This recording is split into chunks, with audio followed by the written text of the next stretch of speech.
Hey everybody, Logan Hanks here, and I wanted to target my inner John Madden today and show you guys why I think it's so important that you have one stand, or not just one, but you have a stand for rifle and a stand for bow hunting, even if it's on the same farm, targeting the exact same spot. And I'll show you how I did it when I targeted the crypto buck.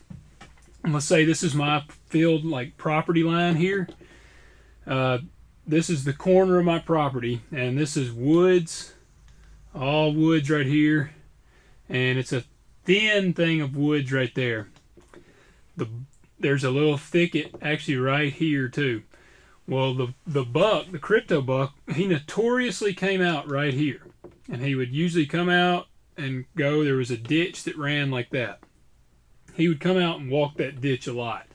Sometimes he would just come out and just go back in after a little while. Well, I've got a bow stand on a tree right here. That's my bow stand. Right here is my bow stand. You can see the ladder going up the tree there. We'll stand right there. It's the Millennium lock-on. And I'm hunting pretty much right here, this ridge.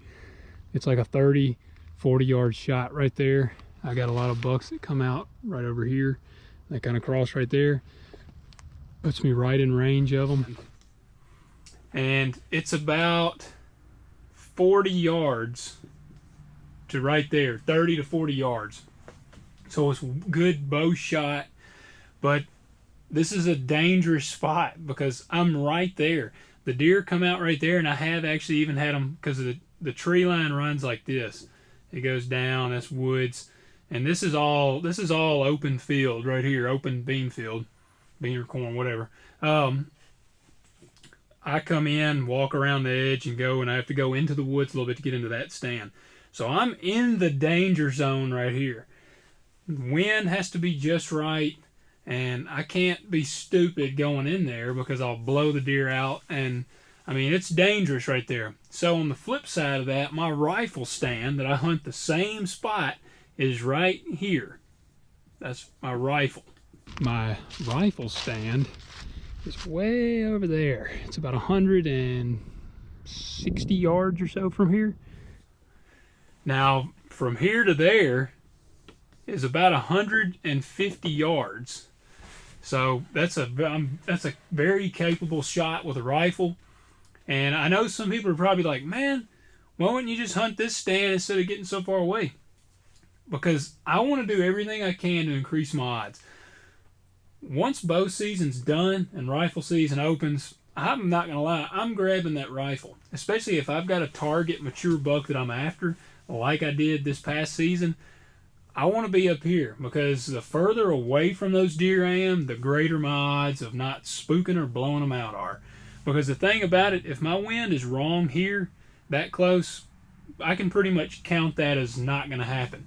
But if my wind is wrong here, let's say the wind is blowing like this direction, kind of traveling my wind that way, if that deer comes out, there's still a good chance he's probably not going to get spooked until he might get somewhere like right here. Well, I've probably already taken a shot at him about right there. So, realistically, the odds of blowing them out in my rifle stand are a whole lot less than blowing them out in my bow stand. So also, and I get it, they're not terribly cheap. They're pretty cheap now. This stand here was like, I think, a $75 stand. You can go to Walmart and get a stand for 70, 80 bucks. And I mean, bow stands, you can get lock-ons. You can order a lock-on on Amazon for really cheap. I've got a Millennium that I use here, and I love that thing. Now, it was pretty expensive, but a rifle stand a lot of times is going to have that rifle rest. Now, some of them you can move it up out of the way. If you got to use the same stand, I would definitely get one that you can move it out of the way, because I have had trouble drawing a bow in a rifle stand before. I've hunted, and actually I was caught off guard by some does. I wanted to shoot a doe, and I was in a rifle stand with my bow, which I intended on standing to shoot, but they surprised me, and I was trying to draw, and the rifle rest, it was all in my way. So have two different stands. I think have you a bow stand, have you another, but have a different area. I think it's imperative that if you're gonna put the bow down and hunt rifle, get the crap out of the spot. Don't put unnecessary pressure that you don't have to, because I have to follow the tree line to get to this bow stand. Early in the morning or something, I can actually get, this is open field, I can usually travel all the way over there without causing any issues, because it's usually a ghost town going in and leaving. This one, when I go into the woods a little bit there, I have blown some deer out before. So danger zone here, this one's like easy street. Not necessarily easy street, but it's a whole lot better than this one down here. So I think it's imperative that you have two different sights for your bow or your rifle. Don't just say, well, I've already got that stand there, I'm going to hunt it. I would never hunt this stand with my bow, because the chances of me getting a buck, I might catch one traveling like down this tree line like that, but it's pretty slim.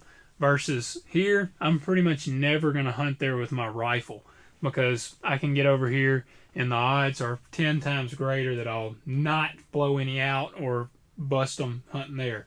So I just wanted to touch on that, and like I said, target my inner John Madden, get to bust out the whiteboard. So guys, I appreciate it. If you like this video, please like it, share it, and subscribe. Please like it, share it, and subscribe. And also check out the podcast. I got the American Huntsman podcast. It's on Spotify, Google Podcast, Anchor. It's on a lot of the podcasts. And I'm going to get my first guest on this coming week. I've got several more lined up. I think you guys will really like it. And I appreciate it, guys. Thank y'all.